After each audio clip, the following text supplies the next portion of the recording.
They sang a song of cheap ice creams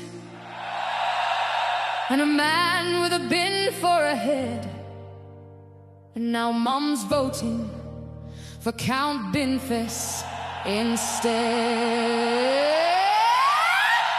Come on. Now the Clacton kids by the slot machines keep singing about bins and cheap ice cream. Sweet sun, small sun, simple summer scheme. I want my 99p ice cream. I want my 99p ice cream. Oh! Hey, yeah.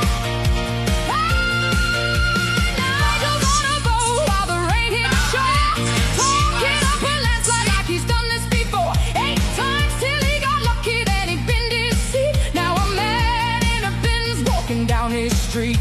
2 days to go, will Nigel's numbers grow? Bookies hedge, pundits pledge, they say it's Nigel's show. But the Clacton kids by the slot machines keep singing about bins and cheap ice cream. And Nigel fan in a faded Union Jack hat, he shouts, I don't care, I'm still voting for Nigel. Just like that. Rehearse line, battle cry, 3-word defense for every scandal, every clip that makes no sense.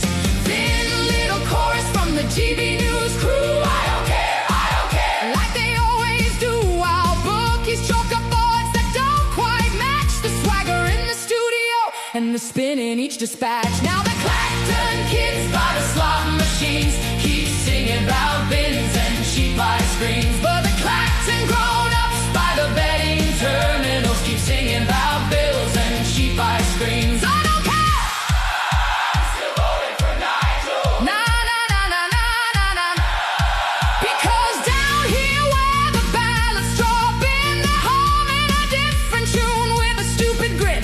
It's not the man who's always right on the screen, it's the bin man offering 99p ice cream. Now Dad sings along, I don't care, I'm voting for Count Binface instead. Let Nigel shout, let Nigel plead his case. He's had his runs, his talk, show years, his Brexit cheers, his pint in hand embrace. I don't care, I'm voting for Count Binface instead. But the Clacton kids by the slot machines keep singing about bins and cheap ice creams, but the Clacton grown-ups by the betting terminals keep singing about bills and cheap ice creams. But the die-hard Tory pensioners by the bingo hall keep singing about What a pensions and legend, cheap ice cream. I don't care, I don't care, I'm voting for the bin on the beach, then croissants in easy reach, before the lads in the commons get a raise. I don't care, I'm voting for Count Binface instead. Count Binface, Count Binface. We're voting for Count Binface. Oh yeah! Sweet sun, small sun, simple summer scheme. I want my 99p ice cream. I'm voting for Count Binface. I want my 99p ice cream. But the Clacton kids by the slot machines keep singing about bins and cheap ice creams, but the Clacton grown-ups by the betting terminals keep singing about bills and cheap ice creams. But the die-hard Tory pensioners by the bingo hall keep singing about pensions and cheap ice creams. But the right-wing diehards in Weatherspoons, Stellar in hair, keep singing about flat. They're wanting cheap 99p ice creams. Hey!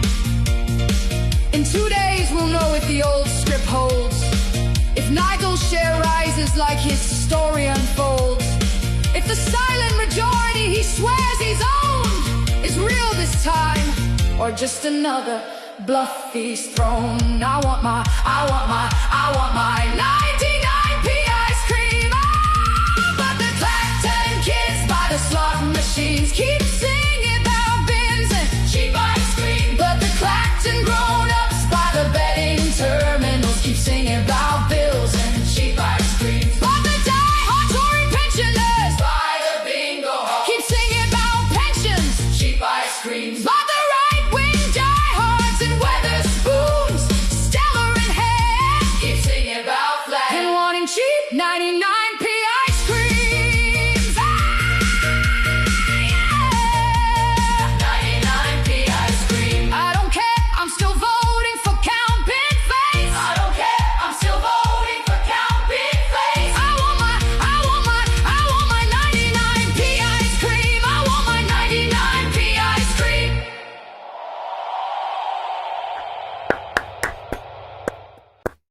Well done, well done. Good evening, my wonderful friends. Good evening, Friday Frolickers. How the devil are we all? Yes, not to be, was it? But, you know, if nearly 10,000 votes for a bit of a joke candidate in a very, very gammony area. I think he'll be incredibly pleased with that, won't he? Oh. I didn't stay up to listen. I didn't stay up to watch it, but because basically I just knew he would. I knew he probably won't win, but you know, you can always live in hope, can't you? Well, anyway, let's have a look. Say hello to all you lovely people in the chat. Hello, James Hickling. How are you? Nigel Farage fails to turn up at the count. Later found in a catering truck in Stansted Airport. All I'll say is that I don't think it just seems to have got from bad to worse for him, hasn't it? I think it's conclusively proof all this nonsense that he's got political acumen, I suppose you could say, is utter bollocks. Now, I'm not saying he's a numb person, but that is one hell of a massive fuck up he's done, hasn't it? Especially with his calling his by-election. For a number of reasons, he's gained nothing out of it. And he may say, well, I've got more votes, but... yeah, but what was his percentage? Was it about 67% against a man with a bin on his head? That is shocking, isn't it? Hello, Surfer Dress. How are you? For Nigel winning the Clacton MP is humiliating, and now Clacton will get the representation they deserve. Well, I would say, take my hat off to those nearly 10,000 people who basically did vote for the man with the bin on his head. And I think it's rather telling that he didn't turn up for the count because to do his victory speech, because I think he knew it was embarrassing. And calling, saying, I'm not going to stand up there and be demeaned and humiliated by nobody's. Yes, that is that his constituency he's talking about, my friends? Is that who he's talking about? But anyway, hello, Billy Kershaw. How are you? Afternoon, all.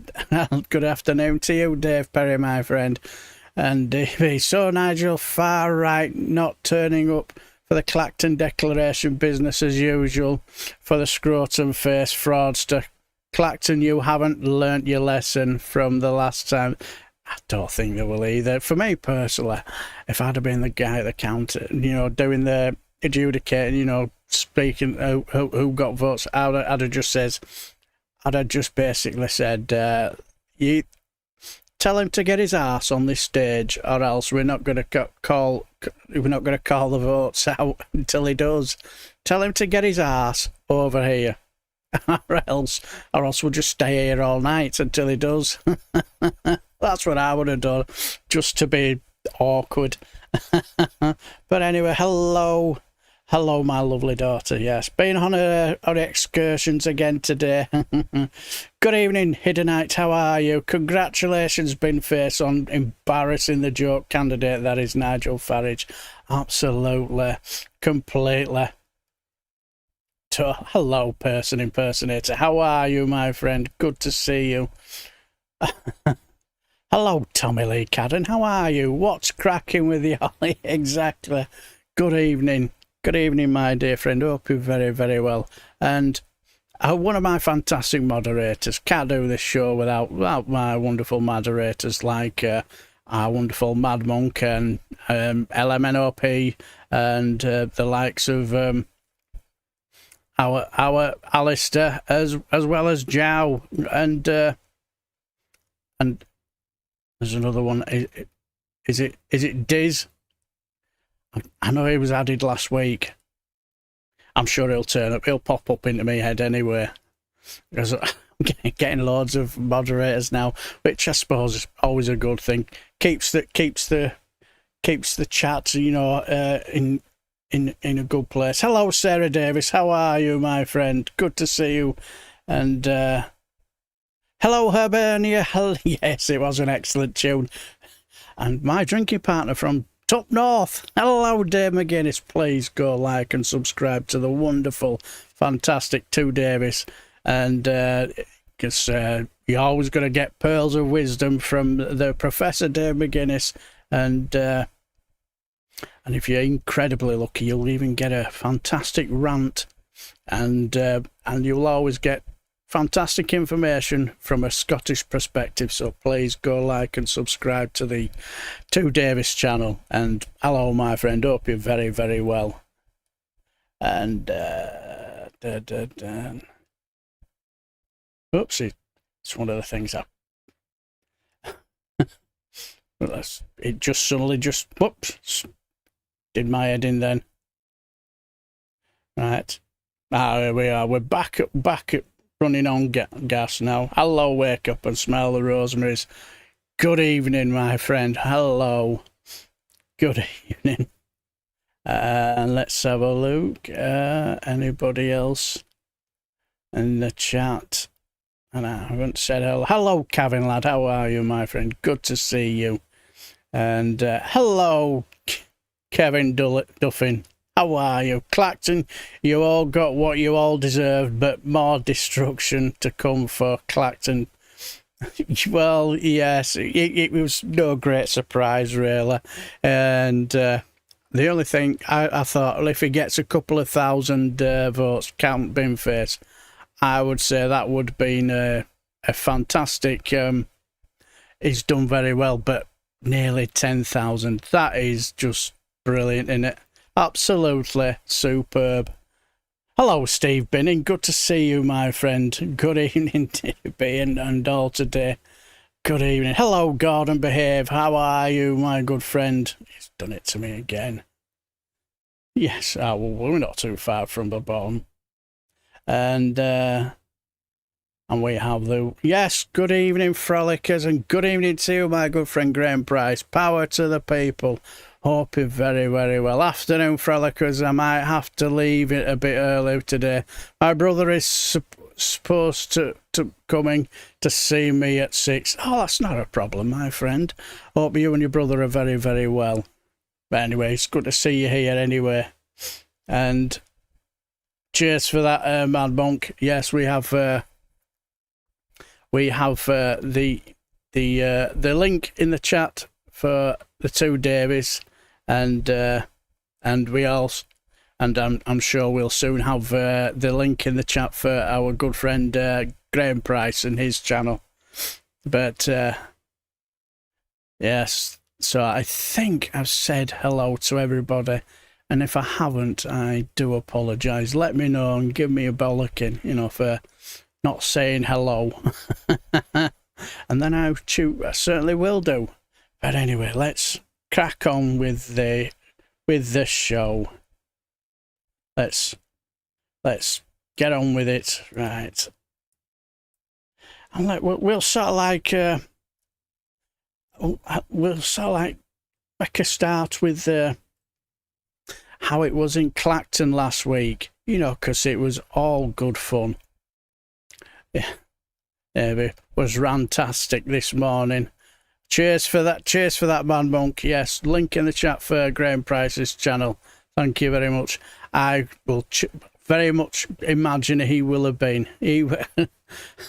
I will certainly have to keep an eye out for that one, because I have to say today, for this week, I've been incredibly busy.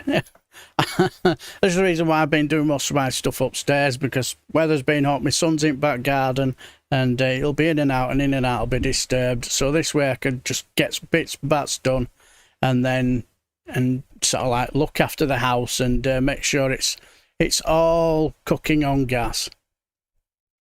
Just like my wife is due back today from Bournemouth, and all I will say is, from what I've heard, she's had an absolute fantastic time, and she said she'll definitely be going again, and so she should. It was the only time Clacton had any fun in the last 80 years. You're very much right. But yes. Hello, General Maynard. General Maynard. Oh, that's I'm just making sure my pins weren't letting me down. Hello, my friend. Good to see you there, my friend. Hope you're very, very well. But anyway, let's crack on with the show. As I say, we all know what this is. It's just a bit more relaxed, chilled out. We don't try and get ourselves all angry, and we all have a bit of fun as well in the mix, where we have that little political slant, don't we? But we don't take things too seriously. But we will be heading off to Clacton, still again for Clacton, because let's just say that oops, wrong way. Let's just say that you've seen the guy who's wearing that Union Jack outfit and is usually talking to people. Well, he got talking to a few people, over the week, and let's just say that hello, Suzanne. How are you, my friend? Good to see you. Good to see you. And when he gets talking to people. Well, he got talking to people, and one of these things is, I'd like to give you this £5, and it goes on one of his, and like he chats to the couple of people, and what you hear at the end is quite. It's not. I would say not only a bit not surprising, but quite scary. Oops. Do you like Nigel Farage? I like a few of his things, yeah. Well, let me give you this. You sure? Yeah, 100%. What do you think of that? People don't do things unless they're expecting something back. Nigel Farage just received 1 million of these from a crypto billionaire that doesn't even live in this country. Very fishy. What do you think about me giving you a £5? No, I don't want it. You can take it back. So Nigel Farage just accepted 1 million of these. He bought himself a mansion in cash for £1.4 million. What other politician hasn't done things like that? And not only that, he then changed his policy to look after this crypto billionaire. If Reform ever get into power, this guy will make billions more. Well, I'm a bit like sort of swaying at the moment. I won't even take a £5 off you. Do you know what I mean? NHS, we need it. I love this young lady. That is brilliant. What an outfit. What an outfit. I don't know who she's going to be voting for. I don't know. She's not giving the game away much, is she? I must admit there are certain left-leaning channels that I like, where I feel like their MO is to just get us mad. Won't say any names though. I'm sure they pretty much are. That's the normal response. Want a £5? Why? Well, yeah, it is. But I love that outfit. But what she says here, and especially what the woman says afterwards, what she says here is just not surprising, but scary.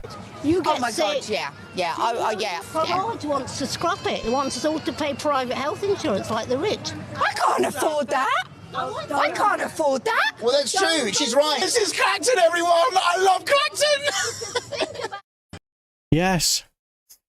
So she didn't know that one of his favourite things is to privatise the NHS. And what's the betting that when she walked into that voting booth, that's if she did go and vote. What's the betting that she'll have still voted for Nigel Farage? What do you think she will have done? I bet she'll have still voted for, Nigel Farage. Yes. What other politician hasn't done things like that? Literally no other politician has done anything like that. Well, yeah, exactly. Hello. My God, that is one hell of a is that Ragnarokian? Sorry if I butchered it. Pin's not the best. Count Binface needs that technology to be able to eat through his mouth hole. Looks like she is dressed to get wet. Certainly does. Certainly does. I wonder if Israelis had any influence in the vote. Well, I don't know about that, Gordon Beaver. I don't know. But yes, she didn't. I can't afford that. Well, if you vote for clowns like Nigel Farage, you soon will be. He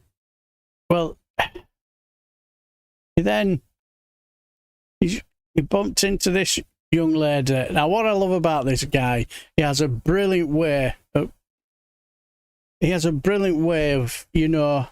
using a little bit of, something visual to basically, make a point. And what he does here especially about immigration, I just thought were brilliant. What's all these? In amongst this, there is one yellow bead. Okay. Can you find it? Can I put my hand in there? You can rummage around all you like. There you go. You found it. So, what do you think of this yellow bead? It's cheery, actually, I think. Does it make you feel nervous? No, not at all. Would you say, oh my God, that's an invasion? No. This yellow bead represents all the people that have come over on small boats in the last year. Right. That's around 30,000 people. But this is the whole British population. So why do we make such a fuss of the ones that have come here and that are slightly different? Okay. I'll tell you why, because we can't afford it. Out of every £100 the government spends, Okay. they spend 25 pence on the asylum. If you give me a quick minute, I've just realised something. That looks fucked up, does that? Give me a quick minute.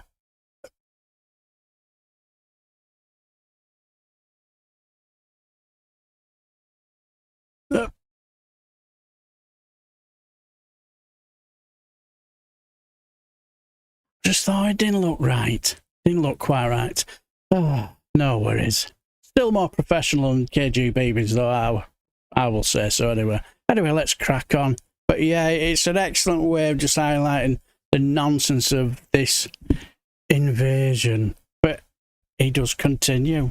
Asylum system for this yellow bead. Really? Let me show you something else as well. Let's say this bead now is the 50 richest families in the UK. Yeah. And this here is the wealth of 34 million people in Britain, the poorer half. Would you say you're in the poorer half of people in Britain? How much wealth do you think these 50 rich families have? I don't know. They've got all of this and more. No, I never knew that. And Nigel Farage doesn't want to tax wealth. No. He doesn't want to tax billionaires. He wants to blame a few people that are coming over on boats. Does that make you think slightly differently about things? Of course it does, yeah. You know, they're human beings, the same as we are. You've shocked me. You've changed my opinion a little bit on Nigel Farage. He's let Britain down. You weren't Believe thinking me. that half an hour ago, were you? No, you've opened my eyes today. You really have. Yes. What's the betting? She still voted for Nigel Farage. What's the betting? I bet she did. I bet when it really come to it, she walked into that voting booth. I'll just vote for our Nigel. So, but yeah, I just thought it was an excellent way of, Shut up. No, I'll just turn that off. Trouble with this. But yeah, what's the betting that she still voted for how many numbers in that bowl? Exactly. Billionaires have enough money to make 3 countries and still have enough left over to buy milk. You're not wrong. I bet you 5 million. Don't ask where I got it. Exactly, Tommy Lee.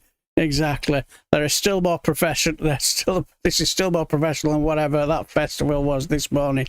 You're not wrong. You're not wrong. He only parted with a hoi polloi, didn't he? I suppose he tried his best. Yes. Where she did vote for Nigel. I would agree with you. I bet she did as well. I bet she still voted for him.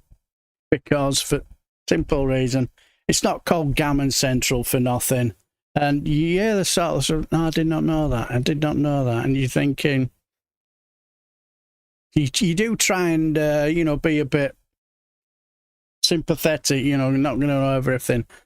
But hello, Andy Williamson. How are you? Oh, everyone's very well. We're absolutely fantastic. Hello, my friend.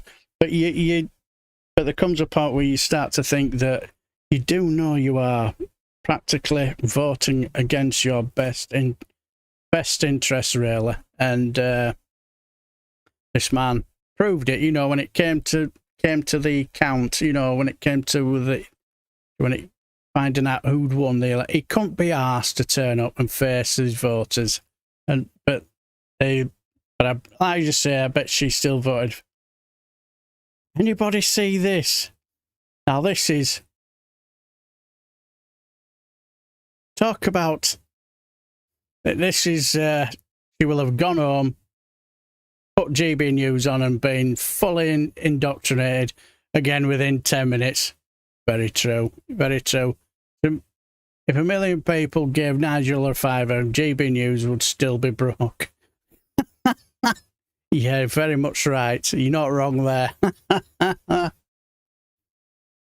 Yes, and yeah, she'd have just open her eyes so she can leave. Yeah. But this is, I don't know if anybody's seen this, but there was, I think this was something to do with Tommy Robinson or whatever. Now this, yeah, exactly, easily swayed. Now the guy on the corner is apparently, I'm sure they said that he plays the drums in Tommy Robinson's band or something, if he has a band or whatever, I don't know. And it all seemed good-natured. And then it really goes mental. Yes, talk about, let's just say, they love to, they're all for, you know, protecting our women and children. This goes mental. So I didn't know who you are. What do you do, Alan? I just go around. I play drums for Tommy Robinson. Having an interview within an interview. Yeah. I play drums for Not Tommy the best Robinson of, as well. You do? It's not the best audio, but it's the best I can do. Yeah, I play drums for him. Yeah. Wow. I play the glockenspiel for the EDL. No. That is quick. I don't think they even exist anymore. No, they don't actually exist anymore. So let's not be silly, eh? Okay. What's your name? What's mine? It's none of your business what my name is, but I want to know what you're out there talking about, actually. I'm talking to protesters about why they're here today. Okay, what? This is where it goes mental, because she goes absolutely apeshit to a point where she starts getting rather violent. You'd have thought it'd been the guy with the bald head, you know, but he's the one telling her to chill in a minute. What angle are you going for? Because I know I've seen your sort of stuff before. Well, then you'll know what angle I go for. I'm a left-wing journalist and I like to come and talk to people on both sides. Do you? Okay, well, we don't want you over. This is a left-wing journalist! Chill, yo. Get her out there! She's a left-wing! Chill out. She's a lefty! Chill out, yo. Mental. She's got a press pass and she's I allowed don't to be blame here. you! Lefty! Get out there, you lefty! Chill out, yo. Wow.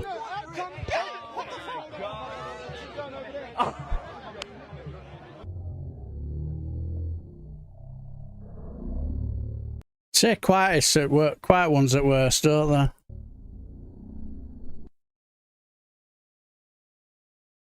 Mental. She looks. Thing is, when you look at her, you think she looks like your. She looks like your normal, loving grandma, or something. You know.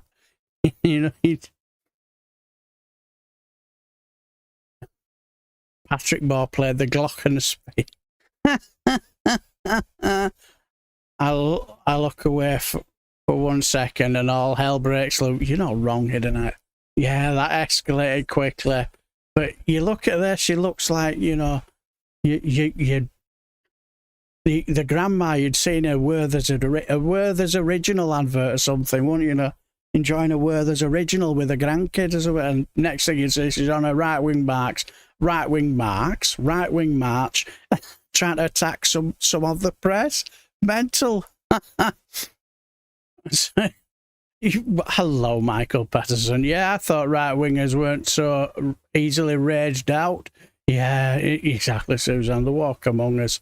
And yeah, that was just utterly mental. Oh, absolutely bonkers. And you'd have thought out of the two, had it gone out after that, you'd have thought it'd been the guy with beard, bald head. You'd have thought probably, but you certainly wouldn't have seen that one coming. Absolutely mental. Oh, you're in for a treat.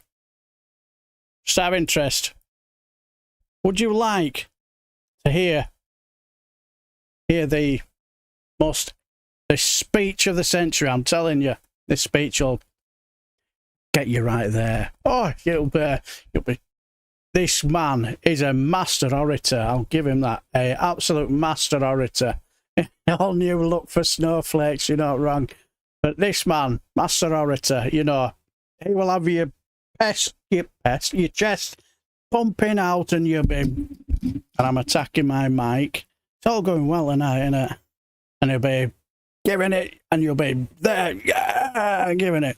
This speech will absolutely. He'll have you in the palm of his hands with this fantastic speech. Take it away. Into the channel. Stop the benefits for these illegal migrants. No other country can offer these rewards. We want fast removals. And the hotels, the HMO, and the military camp system. And we want it now. My voice is this to everybody. This is, stick together. This is not time to fight amongst ourselves. We need to unite, stay proud of who we are, stay focused, because we are the proud Brits.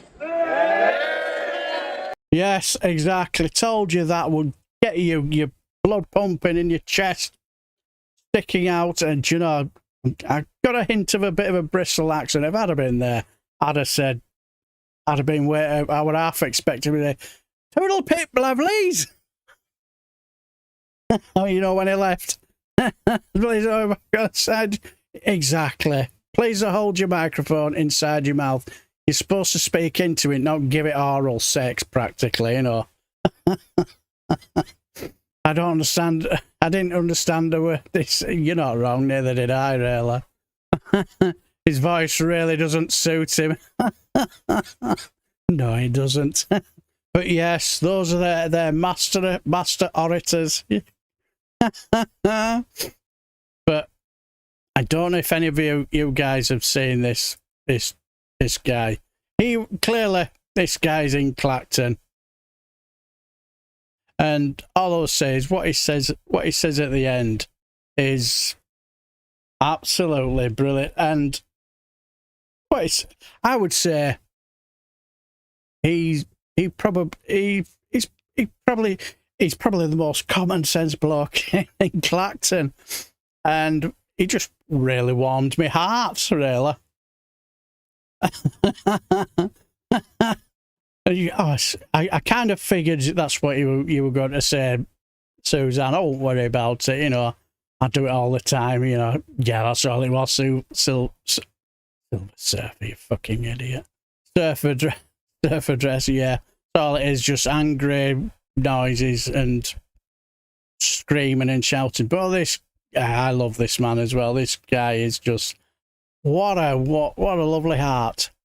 Do you think that Nigel Farage has your interests at heart? No, of course not. He represents a certain category of people who aren't my people. Rich people, in other words. How do you know that? Well, the way he behaves, who his friends are, and where they get the money from. Obviously, he represents rich people. Why do you think, then, that so many working class people vote for him? There's the nationalism bit. They've persuaded themselves they're left behind when they're not. I suppose a lot of them are old, disillusioned, and it's all negativity. I agree. People have been let down by successive governments. Well, they've not been that let down. If they lived in Somalia or somewhere, they could have a grievance, but not here. Everything is now reduced to material and money, and therefore people don't see the benefits of living a life, friendships and relationships. And whatever money you've got, if you've got those, you're okay, really. Never saw that bit at the end coming. Do you think that? And I just think, yeah, I just think, yeah. I just thought he was just absolutely brilliant at the end, and you just get the feeling he'll be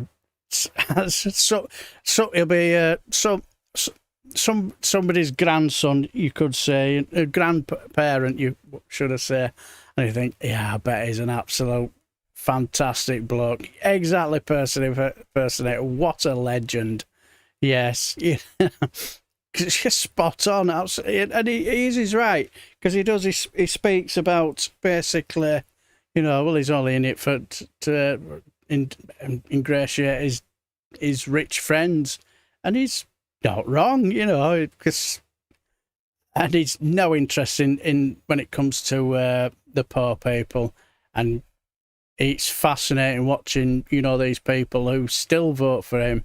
I was listening to James O'Brien earlier on, and they're talking about, why he didn't go, and even then he was still getting one or two, from the lunatic fringe, saying, shut up, stop talking about it, you should move on, time to move along, in his messages. And I say, well, this is probably the most important bit of news all of the day. So I'm not. So what else are we going to talk about? Remind me of my old fella. Yes, this old bloke you played is such a welcome contrast to the old woman trying to attack a woman giving an interview. Yeah, he just look. I can imagine if you saw him in a pub, having a pint of Old Peculiar or whatever, and I can imagine it'd be an enjoyable couple of hours, wouldn't it? Imagine if the pub owners during World War II saw us acting like this. I mean, I say that due to fact that us black soldiers were welcomed into public places more than the US, and now look at us. Oh, yes, well, yeah, US black soldiers, yes. A gent with a functioning brain being called a lefty by one of these idiots is a badge of honour. Yeah, I do as well. Hello, Alistair. Hello. Been listening, but can chat. It's not a problem, Alistair. Good to see you. When it comes to my moderators, please give them a lovely thumbs up and give it much appreciation, because I can't do the show without him. That guy speaks true. At one point I did get drawn into the anti-woke stuff, and it was so full of hatred. I was miserable for months until realising it and getting out of it, getting out to let myself be happy again. Totally agree, because like what I tend to do over the weekend, just like after this show, once I've finished, because I've got a video out, it'll be up at 6. I'll be out in about just short of half an hour. It's about the hilarity that's been happening over at Clacton with Count Binface absolutely embarrassing Nigel Farage, and once I've quietly sorted that out, and then after that, I'm basically just gonna have a couple of cheeky beers, chill out, and then spend a bit of time with my wife when she comes home from a wonderful holiday in Bournemouth. And then the weekend, football, home game against Peterborough, so I'll have a few cheeky beers, a full breakfast there, and then just have the weekend to myself.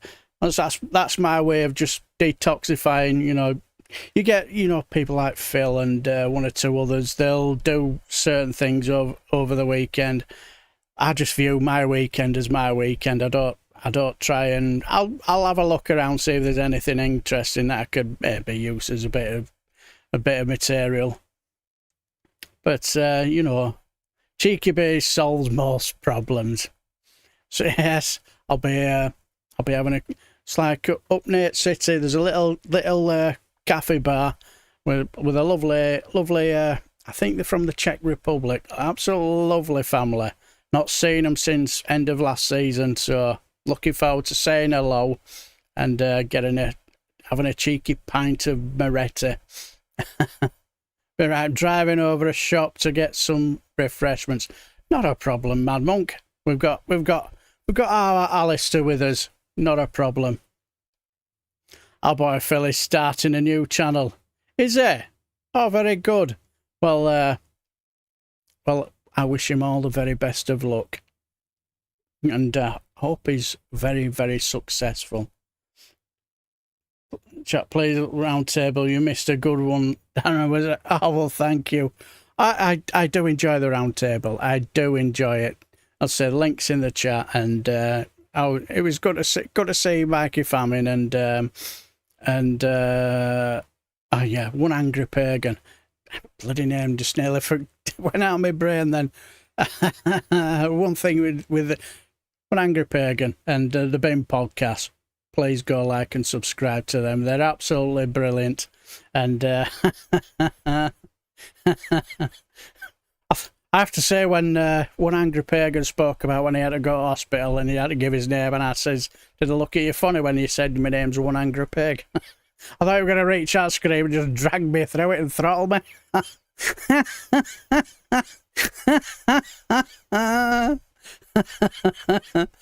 Mikey Famine nearly choked on his coke when I said it. Sorry, I just couldn't resist. Oh, cheers for that, Alistair. You know, I really appreciate that. Yeah, because I always do enjoy going on, you know, because I have a lot of time for Reagan Elite. I think he's a lovely bloke, and breakfast pancakes is a side of the maple syrup. Making me hungry. But anyway, let's have a bit of welcome relief. You could say a bit of a palate cleanser. Cheers for that, Alistair. One Angry Pagan's video channel is in the One Angry Pagan's channel is link is in the chat. God, I get my teeth in. I missed last night, but I'm on Reagan's show next week. Yeah. Well, I'll be tuning in and watching it because I'll be able to watch a lot more live streams because I've just not had the time really. Because if I'm looking after the house, you know, anybody who says that housework is the easiest job in the world is clearly talking out their arse and kidding themselves because, well, not Coke. He was drinking Coke. He was drinking a can of Coke, if I remember rightly. He wasn't doing a Robbie Fowler. But anyway, bit of a palate cleanser. Well, let's have a look at dogs being effortlessly hilarious. I particularly get these ones, especially for my lovely daughter, because when it comes to the furry kind of humans, she prefers them. She prefers them. Well, you've gotten yourself into quite a predicament, haven't you, Charles? Huh? Why are you sitting like that? Excuse me, I had an appointment for today. Oh.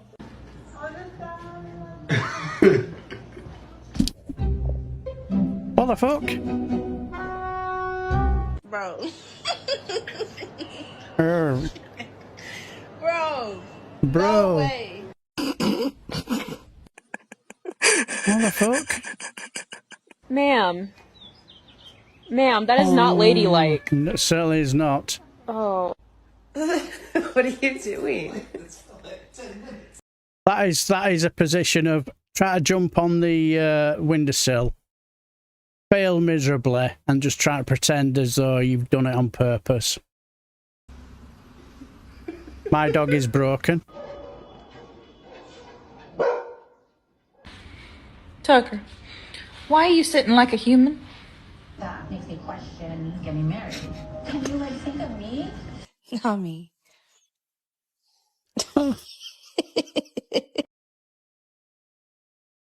Yes, look at that. I'm with cats.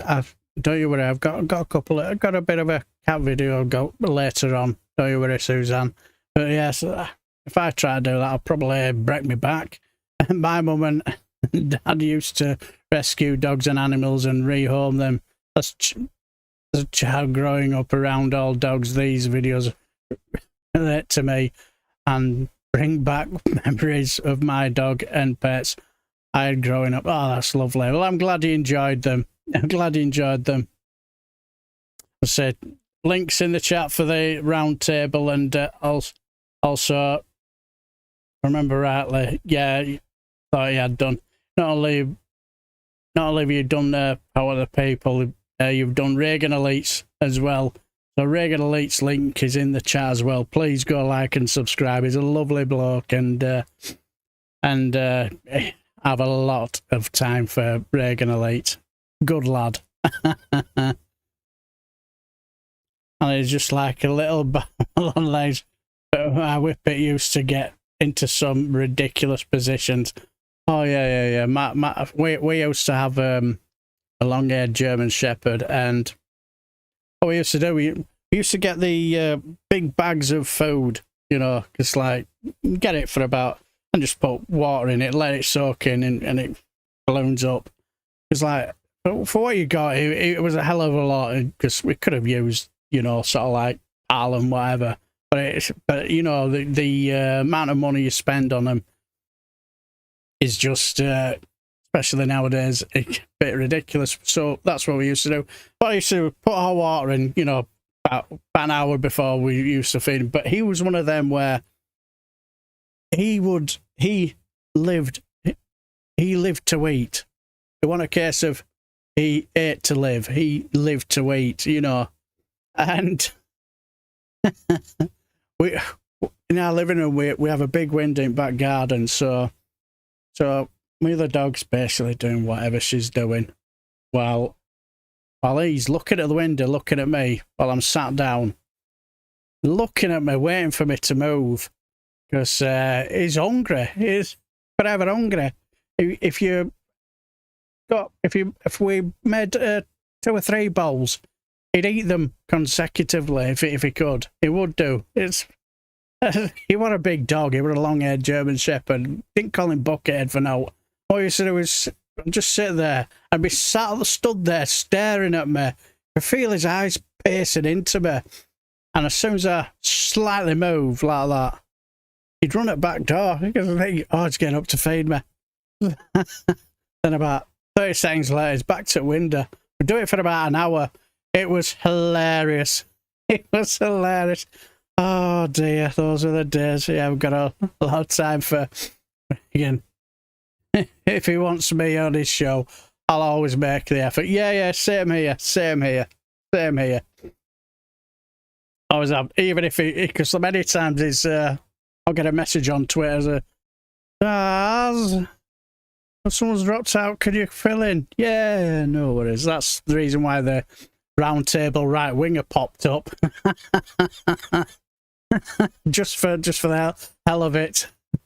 I missed our big old Buckethead. Yes, exactly. He was strong as an ox, but as soft as putty. Soft as putty. And it was absolutely. We used to have a couple of relations from my mum's, from my wife's side. They were kids then. One of them were really small, and she'd take one look at our DJ and see the fear in her face, you know. It's like scared to death because it was just big and imposing. So we've got a park just round there, and we used to take him for a walk in park. And I said, look, you don't even have to worry about you worrying over nothing. 10 minutes into the walk, she's not only near him, she's got hold of his lead and she's walking him. There was no pulling him whatsoever. It was just gentle as anything. Yeah, I'll step up at short notice if he needs me to. Yeah. But anyway, hello SG, hello my friend. Hope you're very, very well. Good to see you. But anyway.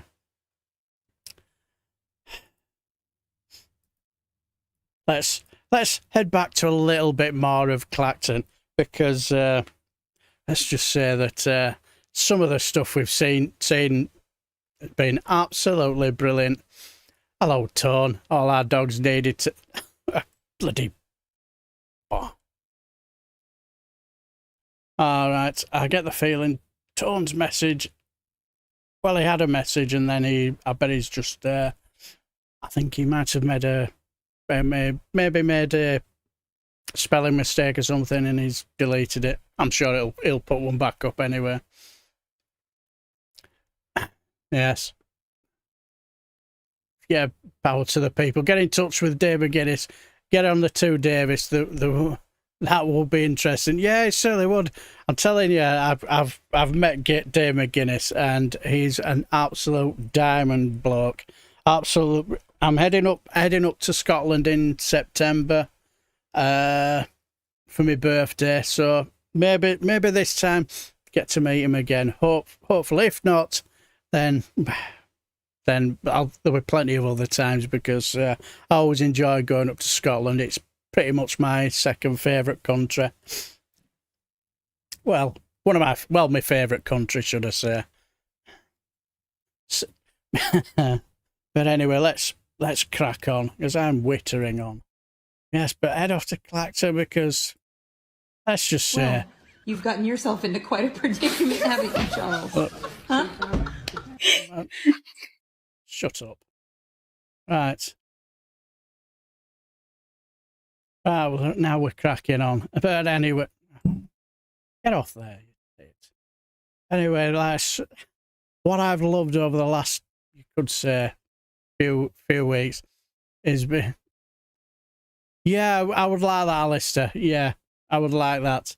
So once I get into Scotland in September, I'll let you know my itinerary, and hopefully we can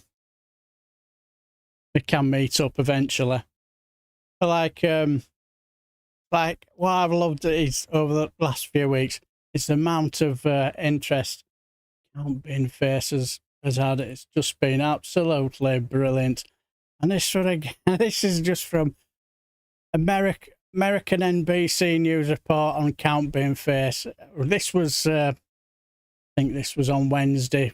Clacton talked about it on, this was the day before the Clacton by-election. Some would argue that Binface's policies are perhaps more achievable. Oh, that's got a sting in it. This is a critical election against a controversial politician, Nigel Farage, whose finances are under scrutiny at the moment. Count Binface is probably the most recognizable challenger. Has Farage's campaign responded?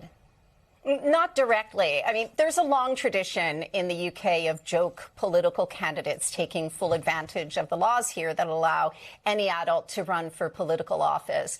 For this special election in Clacton, which is a small seaside town, the ballot is 3 feet long, and it includes multiple members of the monster raving loony party. I'm just thinking, the guy who's probably reading out the names and the votes, can you imagine how long that will have taken him? I can imagine he'll have wanted a right drink after that. In the past, Count Binface has run against prime ministers, so he isn't a stranger to this. But what is remarkable, Christine, is the contrast between these two candidates.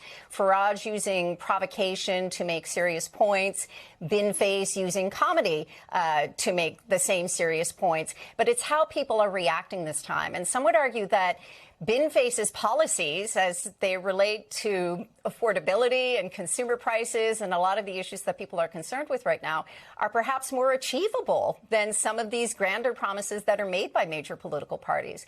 It's also a time of real political sensitivity in the UK. Farage is trying to build momentum for his populist and right-of-centre Reform Party. He's also trying to dodge ethical scrutiny. So the question is, can the man in a can pull off a political upset? And that ultimately is going to be up to voters later this week. Christine. Fascinating. All right, Janice Mackey-Frayer. Yes, truly fascinating. I like that, Tommy Lee. That is brilliant. There's a president for joke candidates in America too. Republicans, I believe they're called. Yes. Yes. Monster raving Tories, yes.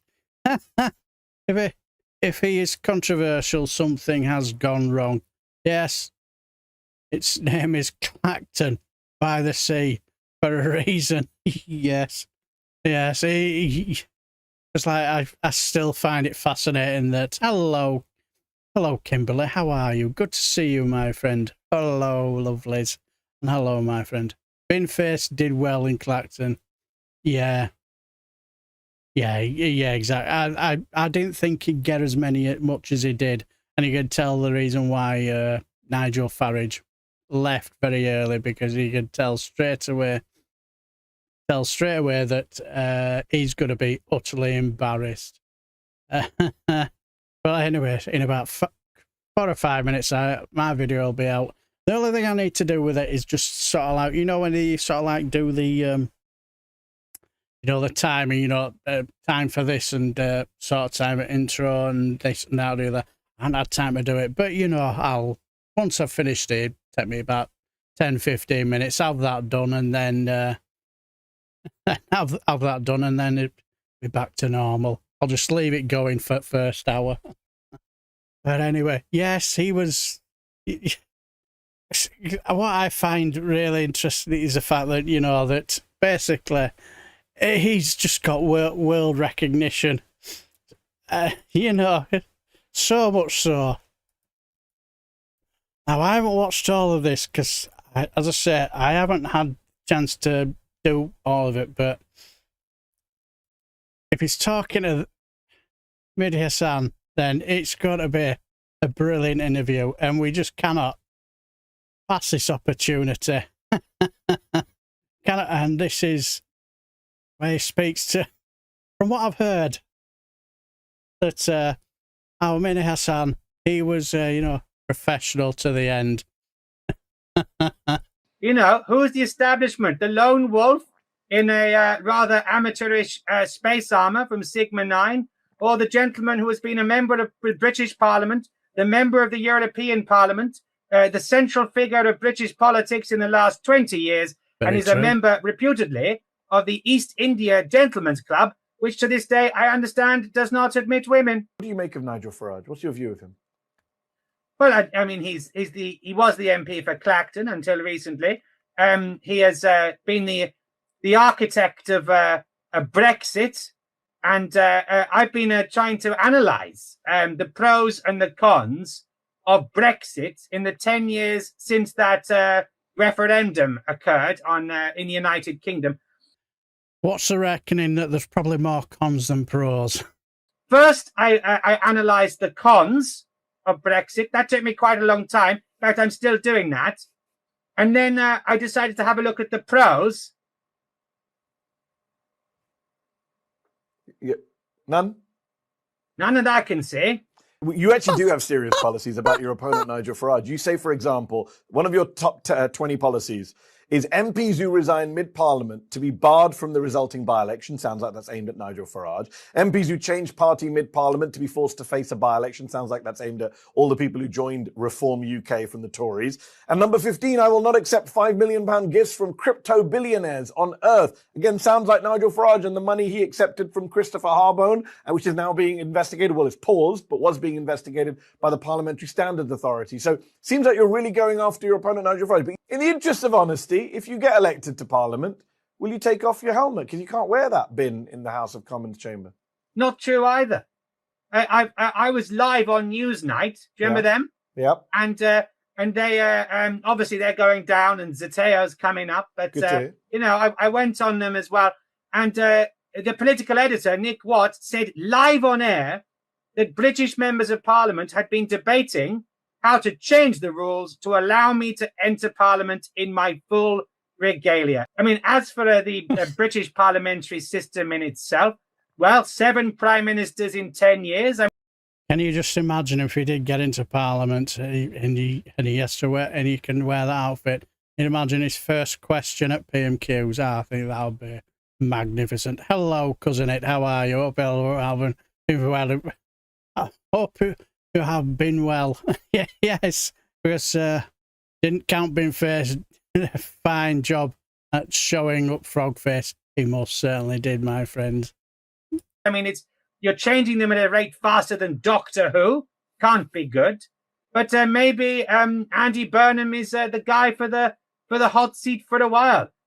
All I would say is whoever's in charge, give them a chance and then judge them. At point 10 in this heat wave that oil and gas companies should pay for solar panels for everyone, a policy that was brought to me by a human child named Jack, aged 10. How brilliant is that? The children, human children, have been sending me their ideas like they send Father Christmas their presents. Thinking of the future. And they want me to help them try and fix the world.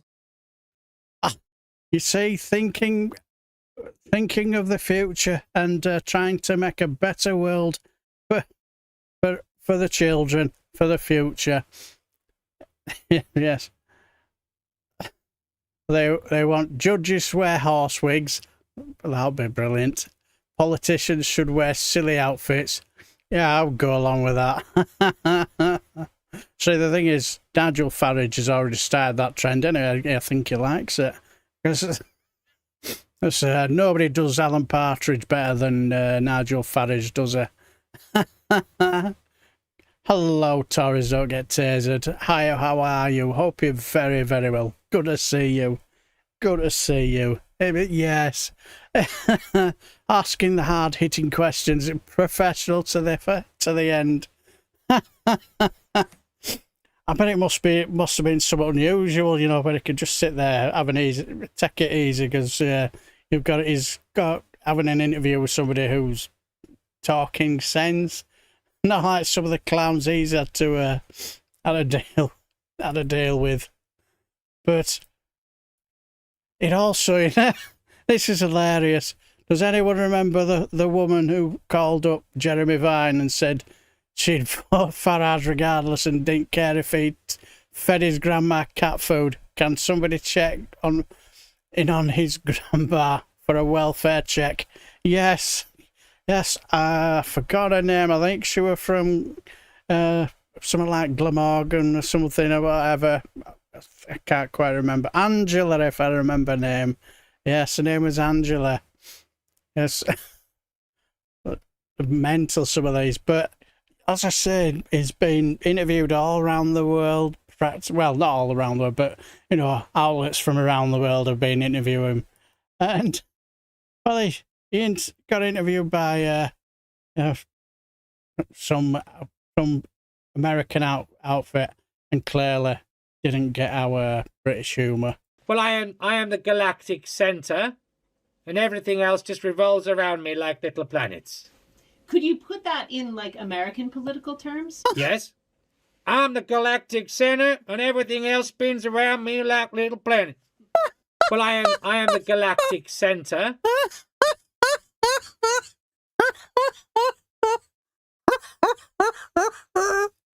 Brilliant.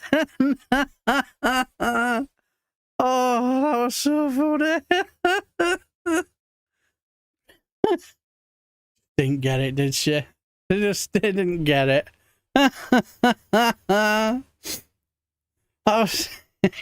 He's just so funny, you know.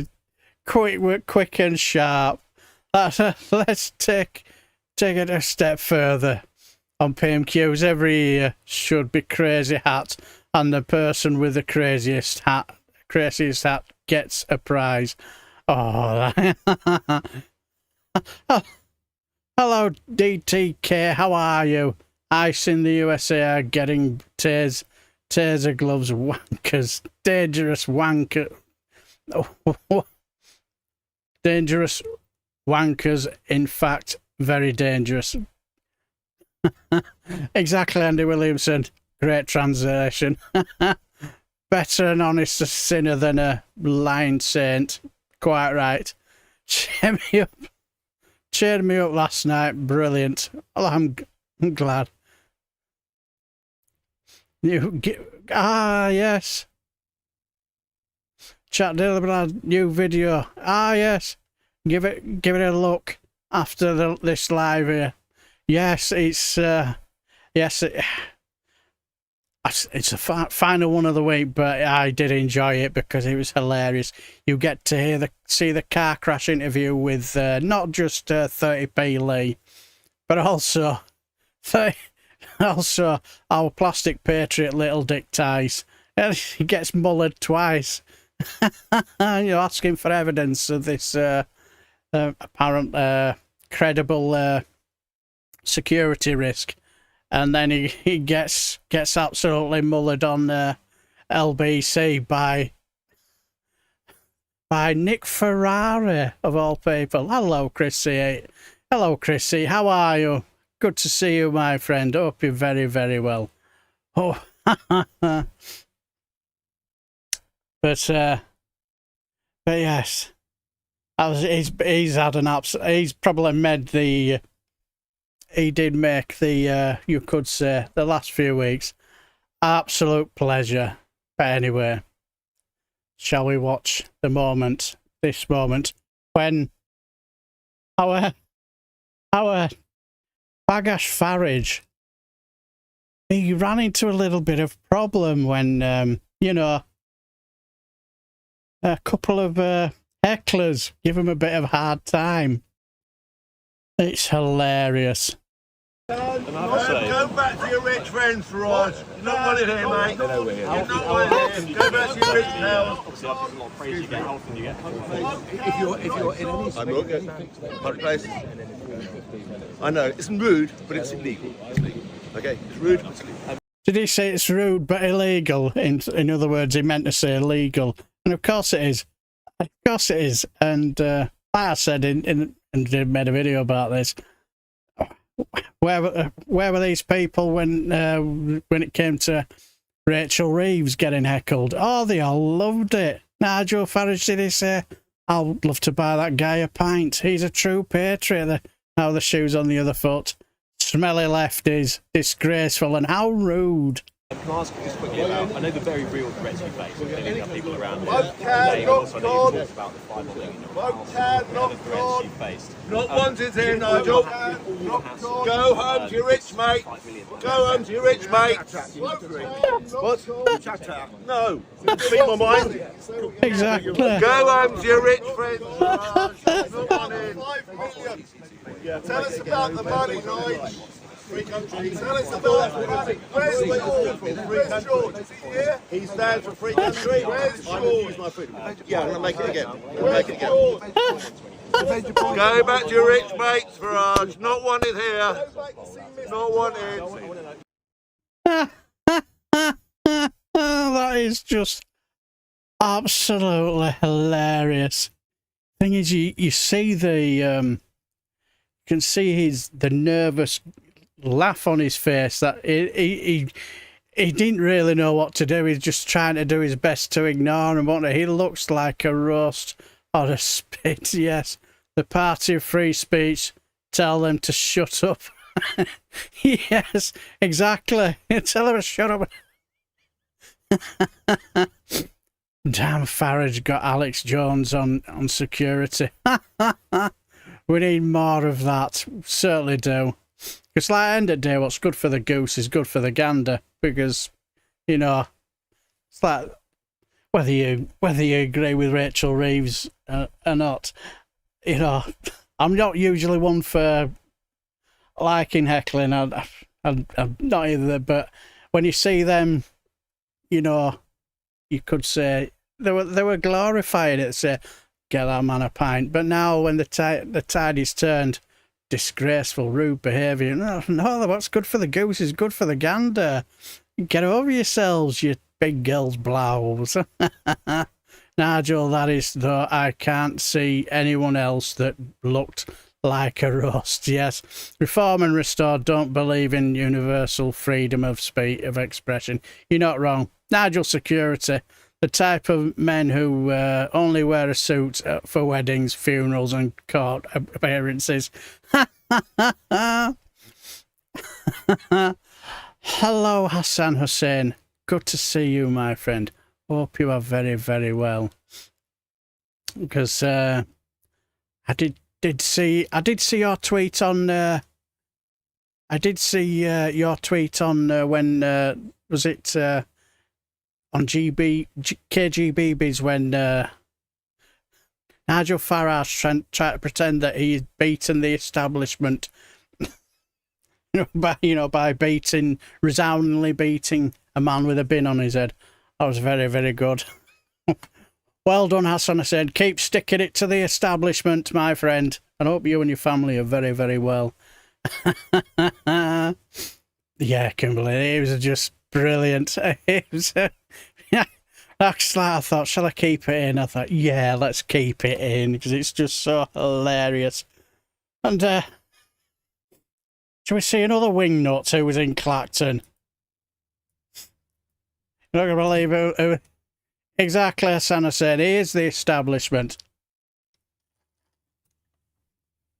Would you like to see another complete wingnut? Giving our Nigel Farage his full-throated, support. Yes, this guy. Yes, he was in Clacton. And what he had to say was very, very interesting. Oops. I'm outside the Moon and Starfish pub here in Clacton, and this is where Nigel Farage was milkshaked by an unhinged lefty, right here on these steps. A shot fired at Nigel Farage is a shot fired at all of us. I'm outside the Moon and Starfish pub here. What a tit, yes. A shot fired at Nigel Farage is a shot fired at all of us. What a fucking belt up. Yes, that was UKIP wingnut Nick Tencorner. I remember, I think it was one hot sunny day, and there were a guy who was at one of their rallies. I think it were in Nottinghamshire, and I only collared onto his channel by chance. I think somebody's live stream had finished, so I was just looking around.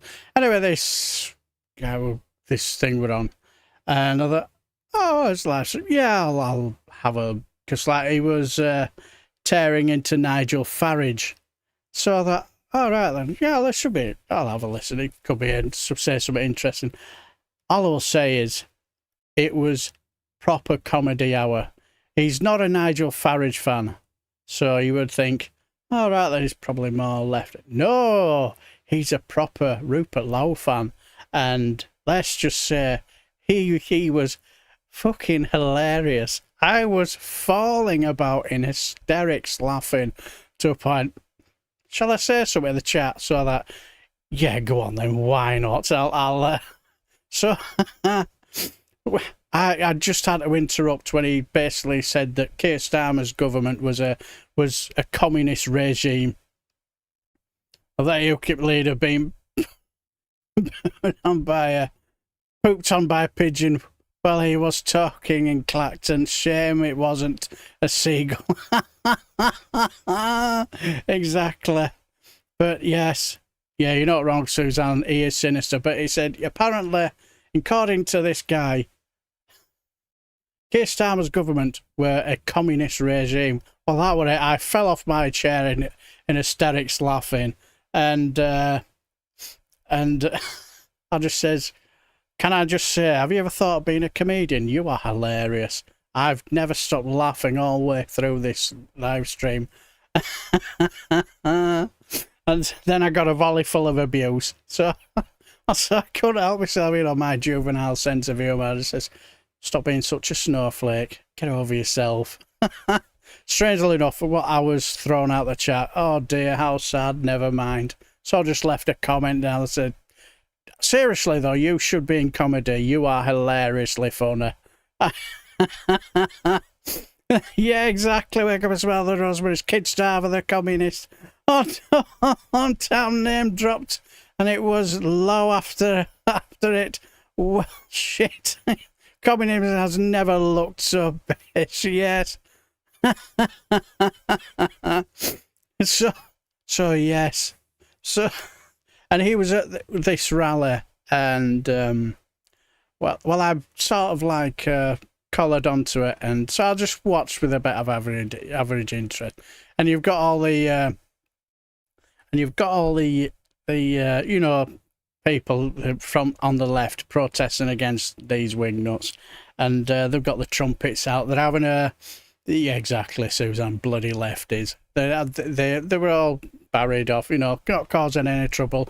They're all having a dance and a boogie, you know, all got colourful paint on and dancing away. They've got the trombones going and the drums, having a right party.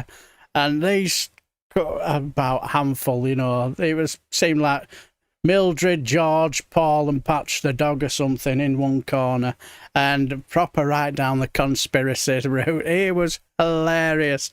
So I joined the chat again, so I just thought... So I'm just basically saying, I don't know, because he wanted to listen to what Nick Tenconi had to say. A proper Nick Tenconi, if anyone. And... I thought, well, I'll see how long it lasts before I get thrown out.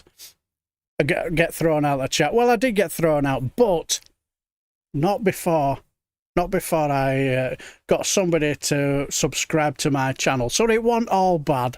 Wasn't all bad. Still can't believe people brought the Kid Starver rumour. Then again, we are very brutal with nicknames. Oh yeah, you're not wrong. You know. Stuff like with Sarah Potchin, I can't help calling her Nurse Ratchet. You know, I can't help it. So, she's got face you could chop meat on, hasn't she? Oh, good God. Well, I suppose that's what hatred does to your face, doesn't it, really? But, all I'll say is, when it comes to reform, this guy, he's picked up on something that I think Reform voters need to realise. It's not something I'd thought about, because, you know, it's when it comes to somebody's colour or, you know, culture or where they're from, it's not something I'm bothered about. But I thought, this is excellent trolling. Well done, this guy. Excellent trolling. So this is a message to all the Muslims in the UK. We've done it, guys. We have successfully managed to infiltrate the Reform Party. Layla Cunningham, Nadeem Zahawi, Zia Youssef, just a few of the members we've managed to get in there. What this means at the next elections, when people are voting for reform, it actually just be another vote for us. That is brilliant trolling. Absolutely top draw. That is just absolutely hilarious. Well,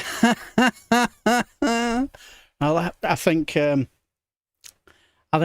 chances are I might bump into one or two of my reformy mates if they bring the topic up to politics. I might either start... Exactly, my goodness.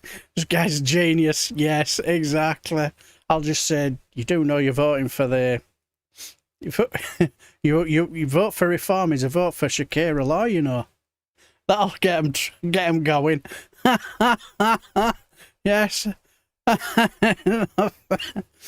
Yeah, you're not wrong, Ed, and you're probably right there, you know. How dare I don't think Nurse Ratched would be too keen to be put next to put next to Sarah Potchin. Hello, Councillor Joy. Hello, my good friend. Hope you're very, very well. Talk Reform is planning on starting the Islamic State of Clacton. I don't like calling names. I try to look a bit further. I do a lot in private. Yeah, I know what you mean, but, you know, sometimes... Have you... Festival funny. I have to say that sums up Nigel Farage to a T, doesn't it? Man of the people. No. He'd rather not celebrate his defining moment with the good people of Clacton. No, he'd rather he'd rather spend more time hyper-lying with the bigwigs at his Farage Festival or something. Farage Fest. No worries, Councillor Joy. No worries. Don't worry about it. But yeah, when I saw that, I thought, that is brilliant trolling. I'll just say, you do realise that, you know, that Reform is now being taken over by Imran Farage. Yeah, just say, you know, you're being taken over now by the Muslimic ray guns. Watch steam come out of his ears. I'm wondering if Farage called this by-election in the hope that when the investigation finds it breached the rules, the sanction imposed will be below the 10 days to prevent another costly by-election. Who knows? Who knows? But who knows? But it's like I've heard once or twice people say they didn't realise that. So they didn't realise that the investigation would restart. Now I don't know whether there's any truth to that, but it did seem a bit of an odd one. It did seem a bit of an odd one. Oh dear, but anyway. Hello, Jow. Good evening. Please go like and subscribe to my good friend Jow's channel. He does a lot of wonderful stuff from a Portuguese point of view. Far more intelligent than me, you know. I just do silly videos for live streams, but so if you want to be educated, that's the man to speak to, our good friend Jow. Hello, Jow. Hope you're very, very well, my good man. But anyway, now we've been in through the been to see the nonsense that has been happening in Reform and all that, and with Clacton. Let's have a bit of a palate cleanser. And this one's for you, Suzanne. Seeing as though you're a bit of a cat lover, this one's for you. So, because one thing, news from Portugal. There you go. There you go. Thank you for that, Alistair. Jow's channel link is in the chat. And please go like and subscribe. Lovely man. Lovely, lovely man. So, but one thing is when it comes to cats, one thing they're very good at, you know, they do have that sinister side. You know, they're about to do something rather devious. They have that unique gift of, you know what is Suzanne? Unique gift of when they get caught to pretend that's no, that's not what actually happens. They are absolutely masters at it. Oops.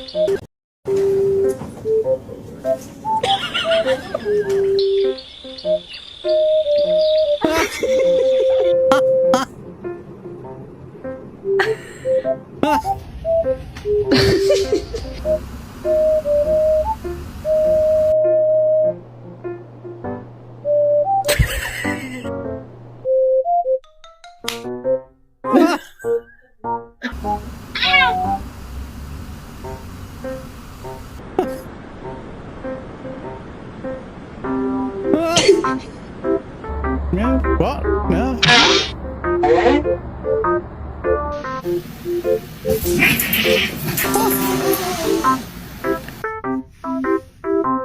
This is masterful. This is masterful. You think you'd be caught red-handed? Oops.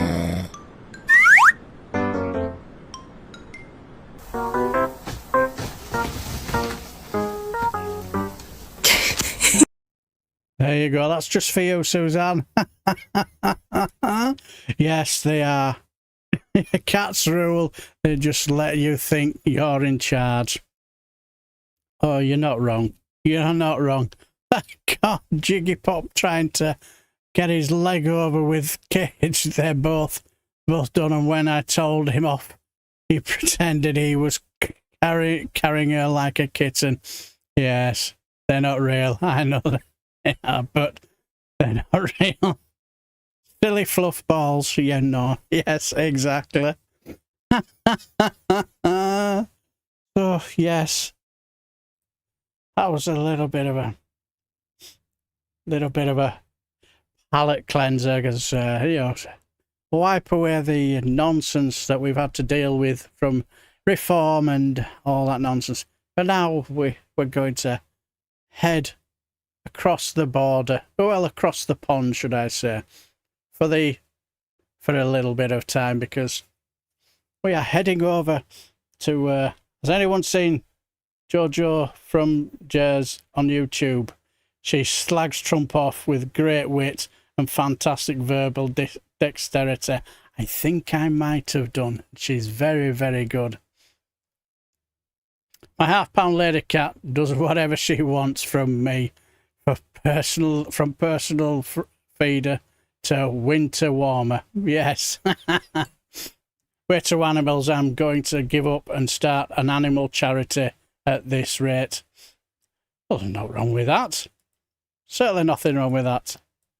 But anyway, let's head over across the pond where, let's just say, you've heard of that great classic film, Airplane. Have you heard of the remake called Airplane? Donald Trump in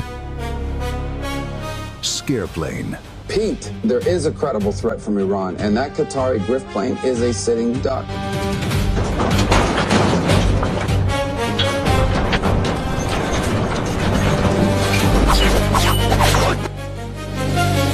And I'm proud to be an American. Mr. Newberger has done it again. Little Marco, have you ever been in a reality TV show while being Secretary of Transportation? He let us fly on this plane knowing we were a target of Iran.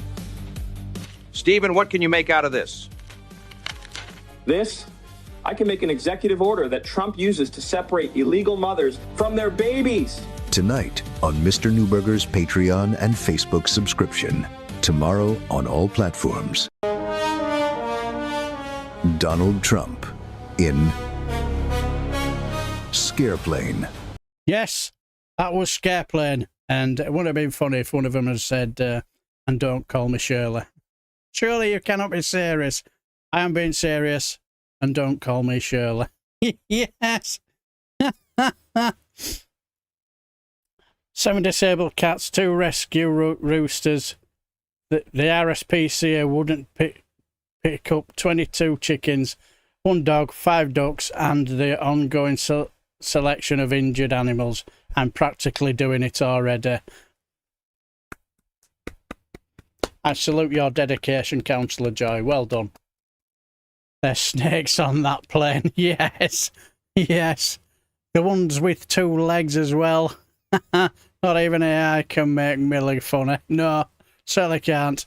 So we're about to crash. Which one? Miller reminds me of a relative of mine. Also not a nice person. All right then.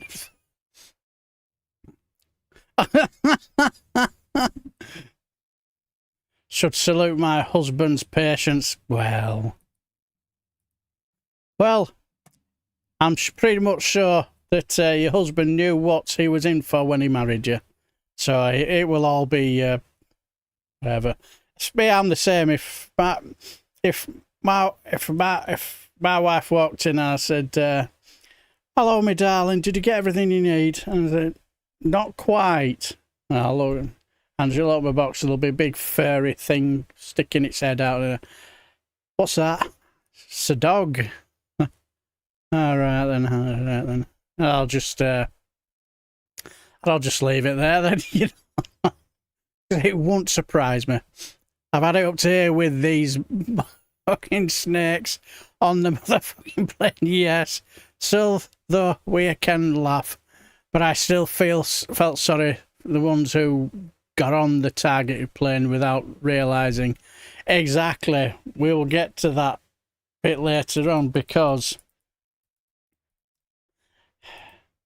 as we now head off to hear from one of our friend Zhao's favourite contributors to this show. Yes, one of our favourite it's the one, the only, our Maggie Reid, as she pretty much explains the whole situation. How nice of him to leave everyone behind. Take it away, Maggie Reid. This is Secret Service 1. Yes, the big fat orange payload has been delivered. I repeat, the big fat orange cowardly payload has been delivered. We're ready to go. Don't worry, Mr. President, you're safe now. But how nice of you to leave all those White House staffers and reporters on Air Force One. I'm sure if they get shot down, they'll be comforted to know that at least you're safe. What a great leader you are. Motherfucker!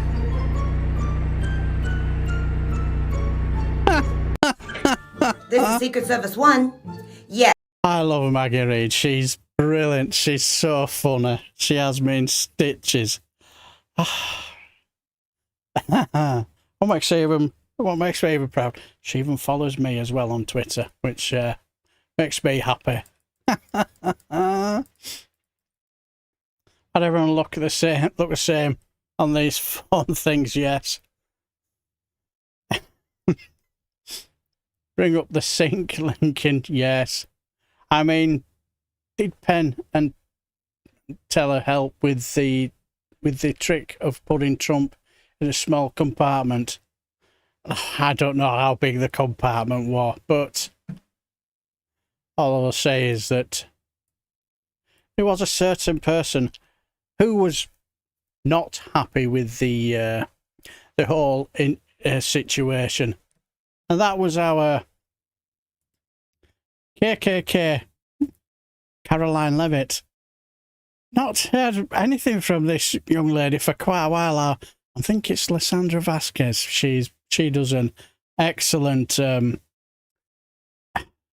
KKK Caroline Leavitt, and Caroline Leavitt resigns. What? Oh, I'm so sorry. I thought this was my nanny Lupita. No, go on. She just always is like, that's her speaking Spanish. I can't tell. Anyway, what's up? No, of course. No, I'm not gonna sit down. Just tell me. What? No, I need you to do a little less mouth breathing, a little bit more talking. Tell me! Yeah, I know that there was a threat, but we made sure we have the best Secret Service on the planet, and the president is totally fine. He was on the plane with us. No, he didn't. He would not have left me on a plane that was an actual threat.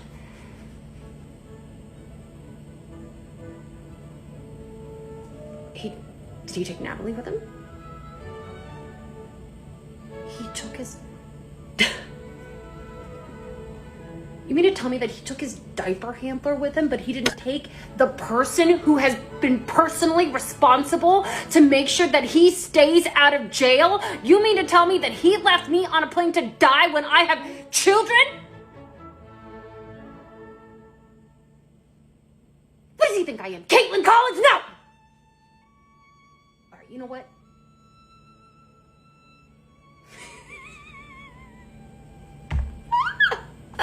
You know what? This is actually pretty funny. It's actually pretty funny.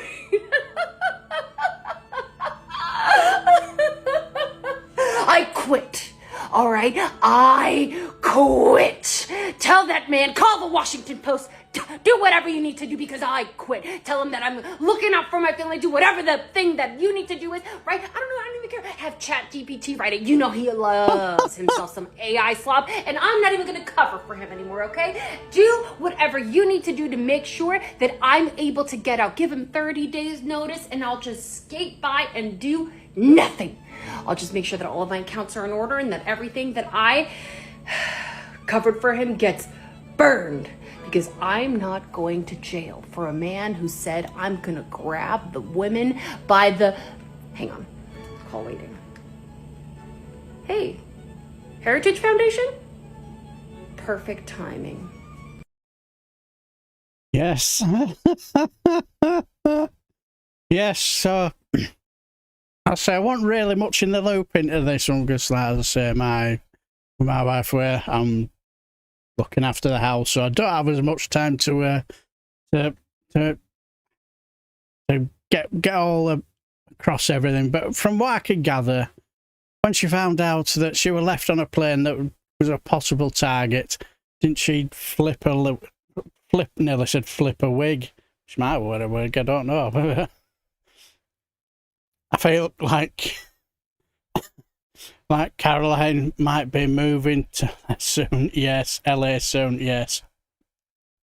The Trump administration has just told the Supreme Court that the building of the ballroom should be allowed to continue as it is vital for national security. Let's be honest. Let's just say, for honest's sake, that if you're going to be leaving in a couple of years' time, why would you spend all that money? Why would you just to leave in a? He's not leaving, is he? There's no way he's leaving. He will be. That will be used as a bunker, because the only way he'll leave that place is either dragged out kicking and screaming, or in a pine box, you could say. He will not be leaving. And don't be surprised if he does his absolute level best to make sure that there are no elections when was it 2029, 2028? I can't quite remember which one it is. It'll be 2028, won't it? He's not leaving. He will not be leaving. But yes, so as far as I know, ballroom bunker sounds like a young one's joke. It certainly does. Do you know what? I've been watching a couple of Americans. You know, they watch. They sort of like sit and watch a few British stuff, and they've been going through the young ones. And I remember the first series, the strange looks on the faces, because you could tell that they're not sure if they get it, but they've been absolutely in hysterics laughing. Absolutely in hysterics laughing. And I'd love to know how stupid the entire Trump team is to let the ballroom drone idea and bunker location get leaked. Well, your guess is as good as mine, Councillor Joy. But yeah, they'll be watching the young ones, and they've been in hysterics laughing. Oh, but yeah, ballroom bunker, it does sound like a bit of a young one's giggle. But anyway, as we say, as one good turn deserves another, and again, this is for you, my dear friend Joe. I couldn't leave this one out, because for the simple reason, because I know our Joe loves our Maggie Reed, but it's 2 for 1. Because when it comes to my daughter, the best jokes she likes are usually toilet humour, and tell her the most intricate and intelligent joke, and she'll do the ha ha ha. Does it very good as well. But any toilet humour, particularly fart noises, that's it. She's on the floor in it like a dribbling mess. And when I saw this, I thought, I had to add this just for. I know you do. Hit my funny bone. Yes, I do. I think she's brilliant, hilariously funny. I saw an interesting video. It's asked why does she do it? Because she says, I do it for my girls, because I want a better future for my girls. And I think, fair enough. Good on you, love. Good on you. Do right. And this is hilarious, because this is time for our Trumpy's bedtime story. Hi, Donald. It's time for nighttime reading. Isn't that nice? And today's book is Everybody Poops. They wish. No, you're not the only one that poops. Animals poop, people poop, anyone that eats poops. Coming in and they're going out. You get it. That's how it works. All right, let's start. Donald, did you just poop? A little bit, It didn't sound like a little bit. the largest. So a big one. Uh-oh. This is an explosion. Donald, are you saying you have diarrhea? A big shot like the size of a large glass of something. A large glass of something? It looks like the size of a bottle of soda. That is a lot. What seemingly looks like gallons. Massive amount of fluid. Okay, well, you should probably get cleaned up before you go to sleep. Here's another one. Another one? Oh my God. Please remember it was me. Oh, I definitely won't forget it was you. As you probably maybe heard, maybe you didn't hear, but Okay, now you really have to get cleaned up before you go to sleep. no. No? You're just gonna go to bed in your own mess? Hard to believe, right? Donald, you can't be serious. It's like, doesn't make sense, right? No, it doesn't make any sense. Donald, I really think... Oh, you're already asleep. Well, I guess that's a tomorrow problem. Night-night. Yes, our Donny has pooped himself. The perfect level of disgusting. You're not wrong. I thought you'd find that funny. God lasses, yes, I knew that would resonate with you. Make a fart noise and that's it. Dribbling mess on the floor in hysterics, giggling.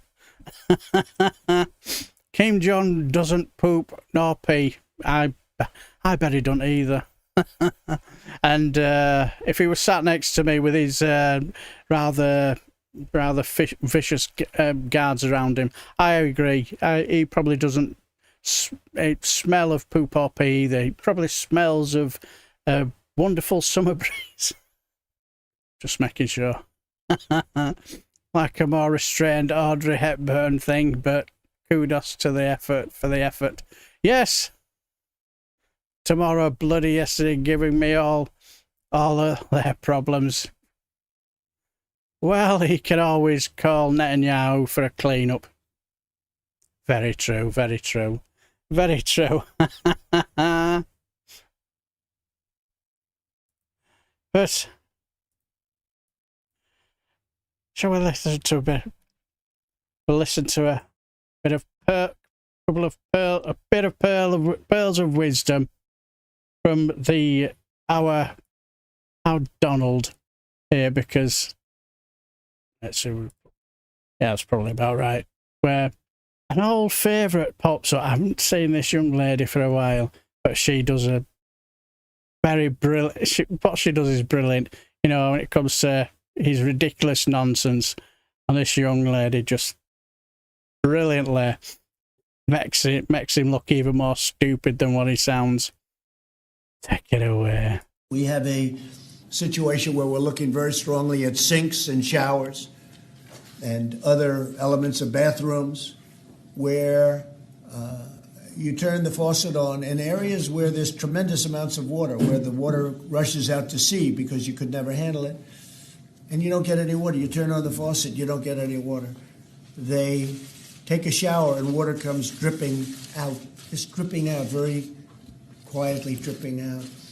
People are flushing toilets 10 times, 15 times, as opposed to once.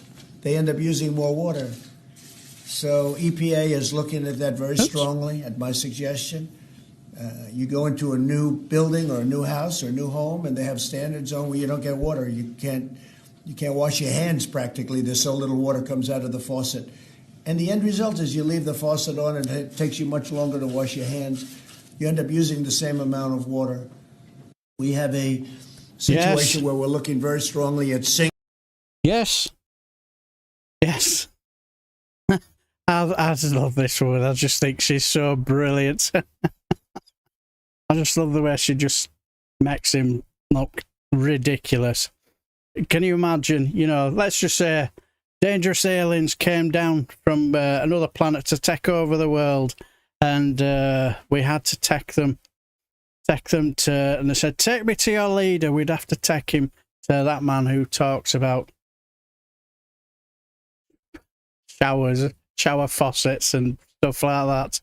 No water, why? They don't need water. Renting a tenting, yes. Oh, pardon me. And the Snack and Hawks too. God, Trump voice is boring. You're not wrong. You're not wrong. Another one who I find incredibly boring, Nigel Farage. I remember watching his maiden speech. Jesus Christ, how boring was that? After about 3 minutes, I was practically falling asleep. It was just... It was boring. It might have something to do with American water companies not investing in the infrastructure. You're probably right. Imagine historians talking about the speeches of Trump when they are studying the fall of the 100-year American empire in the future. You're very right.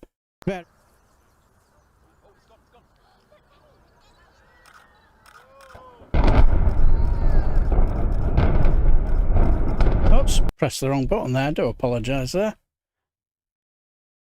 But anyway, let's crack on. Did anybody witness the solar eclipse? Well, I thought if I get the chance, I might have a look. You know, see if there's a chance. And well, if you missed it, and if you're not sure what it's about, we have a Friday Frolic exclusive. We have an expert who will explain it to you. What the eclipse is. Take it away. Good morning, children. Good morning, miss. Full moon. Full moon. Half moon. Half moon. Remember this? Total eclipse. Total eclipse. Good. Now, let's do it one more time. Full moon. Full moon. McVitie's Jaffa Cakes. Deliciously self-centered.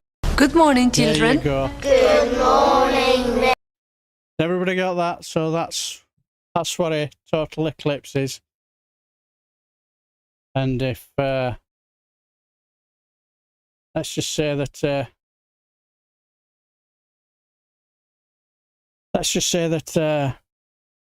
if you didn't get a good look at it, here's how it works. There you go. That's the total solar eclipse. That's how it works. Yes, that is how that is a solar eclipse. Yes. So anybody missed it? There you got exclusive. We've got you covered. There's the solar eclipse.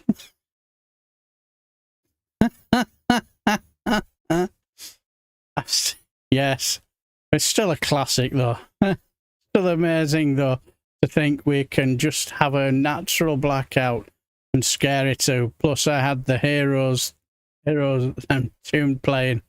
I saw fuck up. Strangely enough, I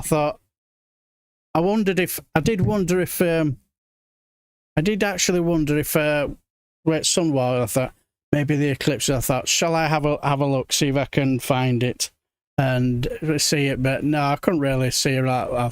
It's like too bright. So I thought, well, I'm not going to watch anymore in case I sort of like end up feel my way around the house to get to the back door to get in the house. Yeah, where's Brian Cox when we need it? A bald eclipse, yes. I managed to film the eclipse and will be uploading the video once I have edited it. Oh, I bet that'll be interesting. So there you have it. Exclusive Friday Frolic. That is the solar eclipse. Sorry, I couldn't resist. I could not resist. But anyway, let's... Did we know that there was a bit of a... let's just say, let's have a bit of a giggle. Apparently there was a bit of a... hey, Dad. Is my lovely beloved is home, so give it about 10 minutes. I'll be heading off downstairs to welcome home my beloved. But before that, we will have a look at this hilarious little conspiracy theory that was going about. Citizens are reminded to stay inside later this evening when the solar eclipse happens. It will result in a temporary loss of gravity for approximately 7 seconds. Ah, yes, I see. Hello, honey, I'm home. Hello, my beloved. Don't you worry, I will sort out the kitchen once I get up. I know it looks a bit of a bomb site. I just didn't have time to finish it. That was all. But I soon will do. Give me 10 minutes and it'll be all sorted. And I'll give you a lovely kiss to welcome you home. Hope you enjoyed Bournemouth. Rupert, darling, come hither and prepare for the magnificent mooning about to unfold. Oh, wow, Jeremy, dear, wow. Oh! Rupert, the gravity, darling! Somebody has switched the gravity off. Ah! You should not have said those things on Twitter! You stay out of my business! Yes. Yes, what is happening? The 7-second rule where we lose gravity.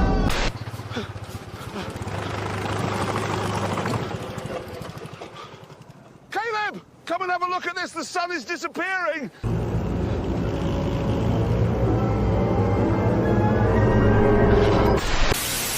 Look, solar eclipses are racist and fascist. This solar eclipse will cause a genocide.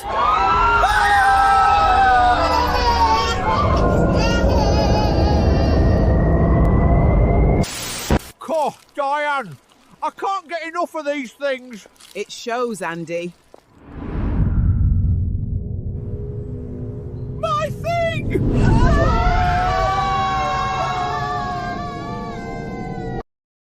Yes, the 7-second gravitational, loss of gravitational pull and all that nonsense. That is actually a thing, as you can see here, because apparently NASA has been forced to assure the public that Earth will not lose gravity for 7 seconds a day.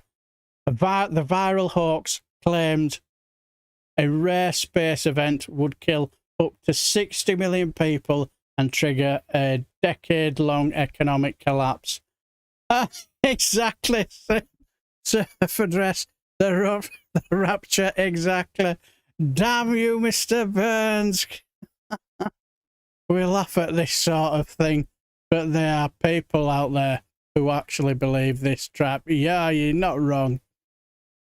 Had a wonderful time, gutted to come back, to be honest. Well, I'm not surprised, because the amount of photographs you sent me, my darling, I'm not surprised. So take it you'll definitely go again. I don't blame you, my beloved. So you should. Enjoy your hollybobs while you can. A man would very much enjoy taking the piss out of 2026. Yes, you're not wrong. Alan Bastard, yes.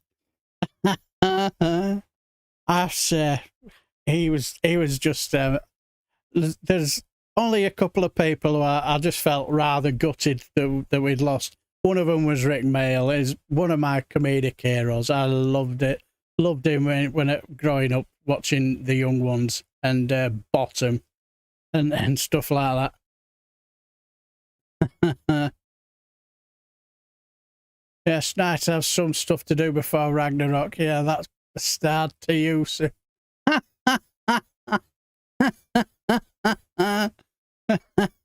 Only way we'll lose gravity is if the Earth disappeared from underneath us. Yes, probably. I did have an article for us, but it'd be too long to read. You get the gist of it. So, but you get the gist of it. But yes, apparently, I saw a couple of articles telling that is a thing. They had to issue a statement, basically saying that this gravitational pull is nothing but utter horlicks and nonsense. But anyway, as we head off into this, as you could say, the finishing, the 2 hours.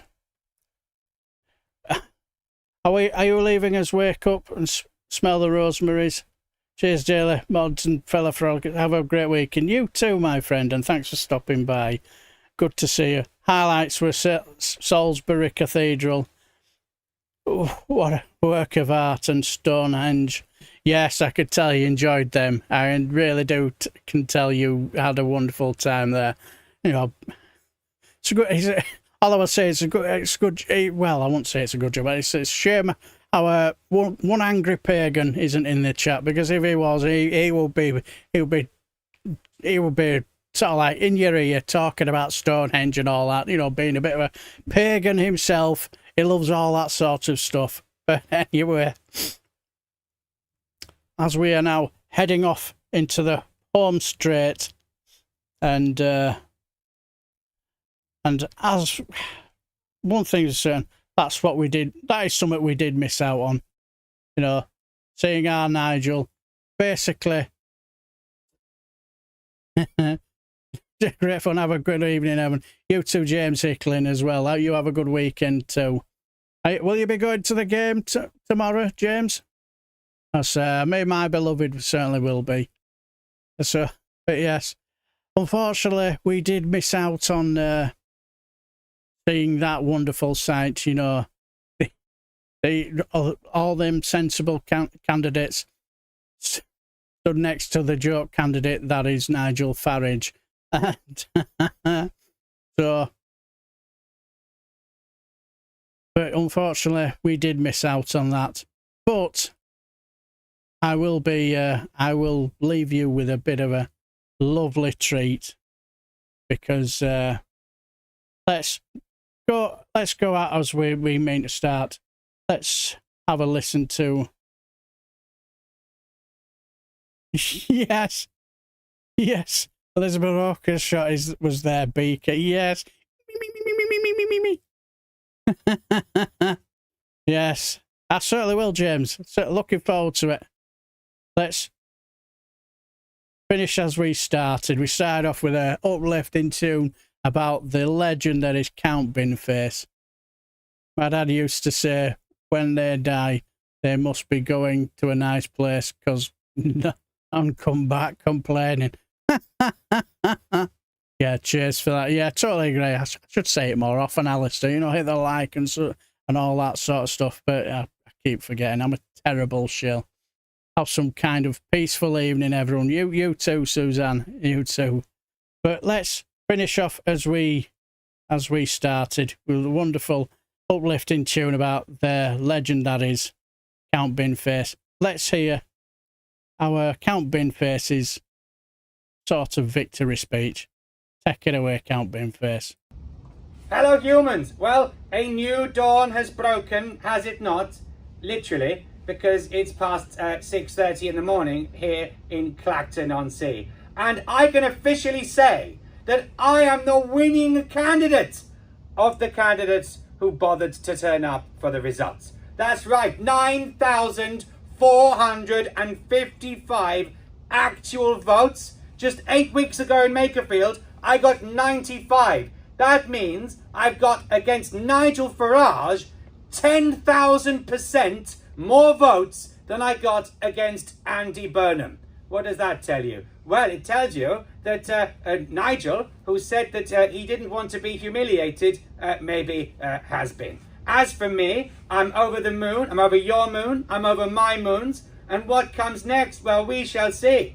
But you know what? We know this for a fact. Over 1 in 4 people in this constituency would rather have Camp Binface as their MP than the leader of Reform UK. And I'm just getting started. So where do we go now? Well, the first thing you have to consider is I promised to be a local champion for Clacton people, and I thought the best thing I could do was to turn up and get my verdict from Clacton's people and to stand with the other candidates who all behaved themselves impeccably until after the results. But yes, that was my view. And of course, the next question is what happens after this? Well, we will find out. Stay tuned for part 2 of the Clacton by-election, coming soon to a leisure centre near you as soon as that parliamentary inquiry reports. Bring it on. Bring it on indeed. Absolutely. Bring it on indeed. Well, there's a high risk of wildfires, landowners, and oh.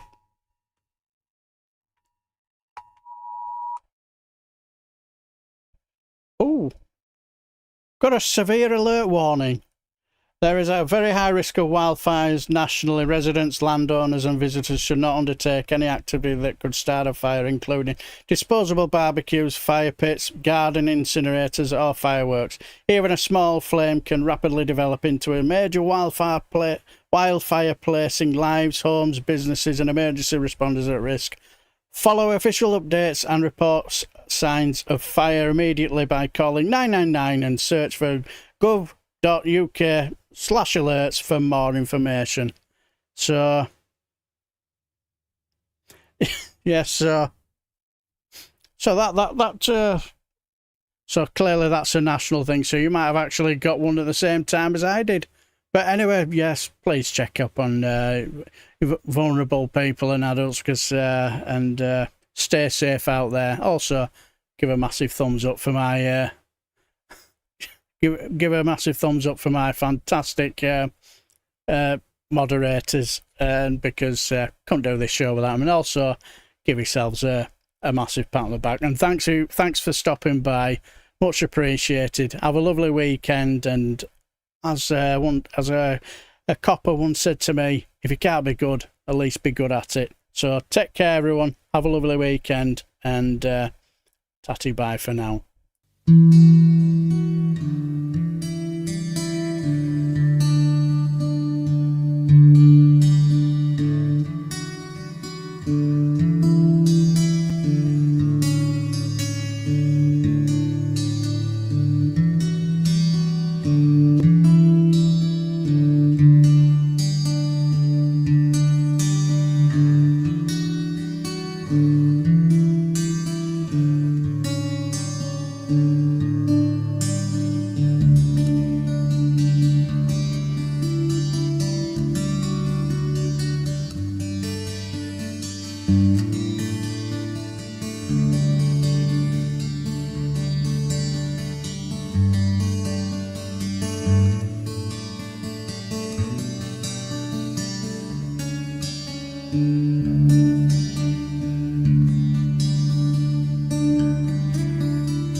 Mm-hmm.